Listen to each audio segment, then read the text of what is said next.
Hi നമസ്കാരം. മലബാറിൽ CPM party ഗ്രാമങ്ങളിൽ പ്രവർത്തനം ശക്തമാക്കാൻ BJP ഏകോപന ചുമതല PK കൃഷ്ണദാസിന്.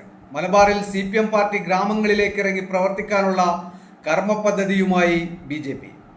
ലോക്സഭാ തെരഞ്ഞെടുപ്പിൽ CPM-ൽ നിന്നും BJP-ക്ക് കിട്ടിയ വോട്ടുകൾ നിലനിർത്താനും CPM-ലെ ആഭ്യന്തര പ്രശ്നങ്ങൾ മുതലാക്കാനുമാണ് നീക്കം.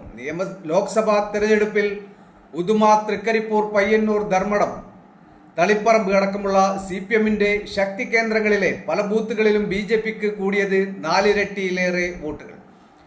കാര്യമായ പ്രവർത്തനം ഇല്ലാതിരുന്നിട്ട് കൂടി CPM വോട്ടുകൾ താമരയിലേക്കൊഴുകിയത് വലിയ മാറ്റമായി BJP കാണുന്നു. CPM നേതൃത്വത്തോട് അണികൾക്കുള്ള അതൃപ്തിയാണ് കാരണമെന്നിരിക്കെ അത് തുടർന്നും മുതലെടുക്കാനാണ് BJP നേതൃയോഗത്തിന്റെ തീരുമാനം. പാർട്ടി ഗ്രാമങ്ങളിലേക്ക്